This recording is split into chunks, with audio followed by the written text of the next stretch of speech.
Someone you trust has been rewriting the story of who you are, and they have been doing it so gently, so familiarly, so lovingly that you have never once asked them to stop. Not because they are your enemy, and they don't even hate you. That's what makes it so dangerous. Your destiny is not missing. It is not delayed because of your faith or your obedience or the season you are in.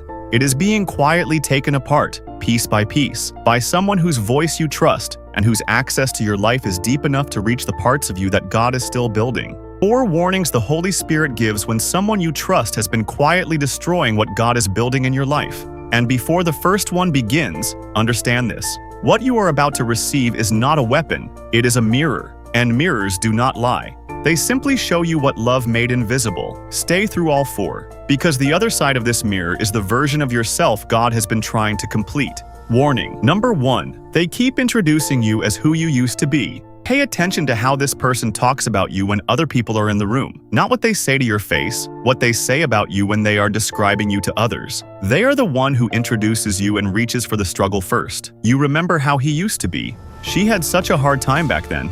They laugh about the version of you that God already buried. They remind the room of the job you lost, the relationship that failed, the season you barely survived. Not with cruelty, but with the comfortable familiarity of someone who has been carrying that version of you as their primary reference point for years. And every time that story gets told, every time that old identity is laughed about or referenced or held up as the most interesting thing about you, the new version of you loses ground in that room without a single argument being made against it. Identity is not just internal, it is spoken. It is reinforced or eroded by the words of the people closest to us. And a destiny requires a current identity to land in. You cannot walk into the fullness of what God built you for while the most trusted voice in your life is consistently presenting an outdated address to the world. In John 11, when Jesus arrived at the tomb of Lazarus, the first thing he encountered was a crowd of people whose entire conversation was about what Lazarus used to be. He was sick, he suffered, he is gone. The atmosphere surrounding his destiny was saturated with his past. And before the miracle could happen, Jesus did something most people read past entirely. He wept, not because he did not know what he was about to do, because he understood the weight of what it costs a destiny to be buried under the language of who someone used to be. Then he spoke to the future. Lazarus, come forth. Think about who in your life is still speaking to your past when your future is standing right there waiting to be called out. Because the way this person introduces you to the world is not just a social habit. It is a ceiling being placed over your identity every single time it happens. And a destiny cannot rise above the ceiling of the identity being spoken over it.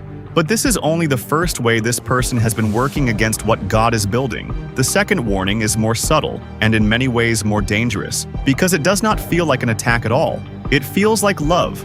Warning number 2. Their praise is keeping you smaller than God intended.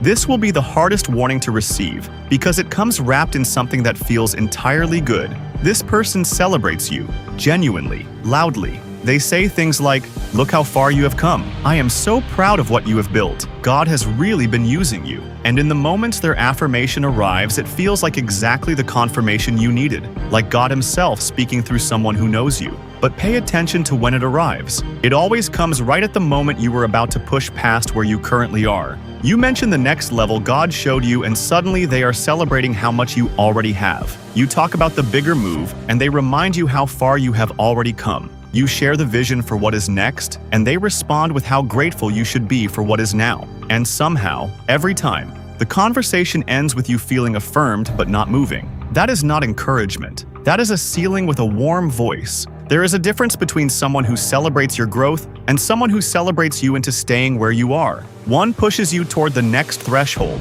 The other makes the current one feel like the destination. And the person who consistently praises you loudest at the exact moment you were about to move forward has been using affirmation as an anchor. In Numbers 13:10 of the 12 spies came back from Canaan with a report that acknowledged everything God promised was real, and then immediately introduced the ceiling. The land is everything he said, but we are not able. We are like grasshoppers. They did not deny the promise. They celebrated it and then contained it. And an entire generation never entered what God prepared because the loudest voices in the room made staying feel more reasonable than moving. Think about who in your life celebrates what God is doing and then consistently introduces a reason why right now is not the moment to go further. Their praise is real. Their love is probably genuine. but the timing of it has been functioning as a lid on every attempt your destiny has made to break through to the next level.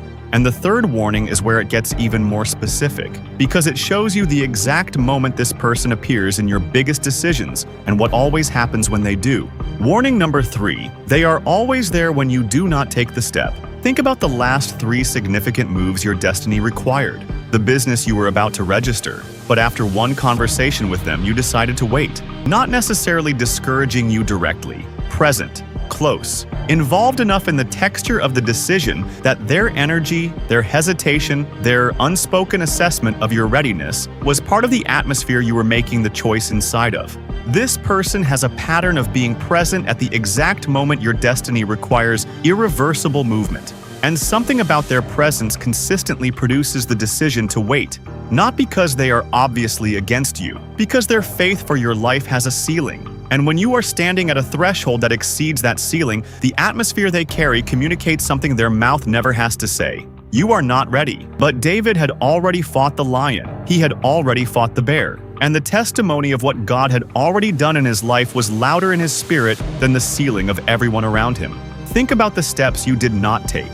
Think about whose voice was the loudest in the room when you decided to wait, because a destiny deferred at the moment of decision does not always get a second window. And what the fourth warning reveals is the reason this person has had so much influence over those moments, because it exposes the one specific thing you have been giving them that made every single thing you just heard possible. If a face has been forming in your mind through these warnings, type "I see it now" in the comments, not in anger, in clarity. Because the moment you can see it, it loses the power it has been carrying in the dark. And listen, the free guide in the description goes deeper. It contains prayers and the exact declarations to shut every access point this person has been using. Because this isn't just something you watch, it's something you apply. Warning number 4, you have been showing them the blueprint before the foundation is built.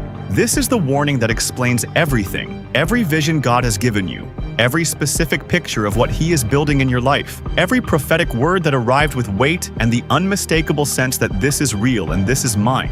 You have been bringing to this person before it had time to become established in your own spirit. Not because you are careless with sacred things, because their response has become the environment where your visions feel most real, where they take on dimension, where they feel confirmed rather than just felt. So every time God deposits something significant into your spirit, you bring it to them first. You describe the business in detail. You share the exact word God spoke. You map out the plan, the timeline, the vision, the specific steps before a single foundation stone has been laid. And here's what happens every single time. He said, "I had not told anyone what God had put in my heart to do." Not because he was secretive, because he understood that a vision handled by the wrong atmosphere before it is established loses the specific weight it needs to survive the resistance that always comes when a destiny begins to build. Your vision has been losing that weight before it could become structure. Here is the line that will stay with you long after this video ends. The vision God gave you was never meant to be confirmed by a familiar voice before it became real in your life. It was meant to become so established in your spirit, so rooted, so unmovable, that no voice it encountered afterward could reduce it. What is built in the private place between you and God arrives in your life at full weight. What leaves that place before it is finished, already smaller than God sent it. Not because God sent it small, because it passed through hands that could not hold its full size before it could reach you. 4 reductions, 1 person, 1 target, the full version of the destiny God built you for. And now you know exactly how it has been getting smaller, and exactly whose hands have been holding it down. Pay attention to how this person introduces you and describes you in the presence of others. If they consistently reach for the past, that is a ceiling being placed over your identity every time it happens. You correct it not with a confrontation, but by becoming so established in your current identity before God that no introduction can reduce it. The next time their praise arrives at the exact moment you were about to move, receive the love in it and make the move anyway. Affirmation that consistently arrives at the threshold is not always sent to push you through it. Do not let it become the reason you stay. Write down the last 3 significant steps your destiny required that you did not take. Beside each one, write who was present in the decision. What you find in that exercise will give you more clarity about your next threshold than anything else you could do today. And the next vision God gives you, hold it privately for 72 hours before it enters any other atmosphere. Let it become unmovable in your spirit first. What is established in the private place before it is spoken arrives in your life with a weight that nothing and no one can reduce. What you received today is not just a warning, it is a siege-breaking strategy with 4 specific dismantling points. The free guide in the description goes deeper, declarations for breaking every layer of engineered depletion, and a scripture-based framework for protecting your internal world and arriving at your next destiny threshold with everything the siege was designed to take from you still intact. Free in the description. Use it today, because the siege's first move after it is identified is always to manufacture an urgent crisis in one of the 3 areas it has been operating in, pulling your attention back into managing the drain before the declaration has had time to dismantle it. Do not manage the drain before you dismantle it. If this video gave you what you needed, type "I see it now" in the comments. Find someone beneath you who typed the same thing and leave them 1 sentence. Not theology, not advice. Just the kind of presence that reminds another person they are not as alone in this as this season has made them feel. Because someone watching this right now has been carrying a destiny that keeps arriving smaller than God sent it, and has been blaming themselves for the reduction every single time. Subscribe, because what God placed in you was never meant to fit inside someone else's understanding of who you are. Your destiny is not behind you. It is waiting for you to stop letting the wrong hands touch the blueprint.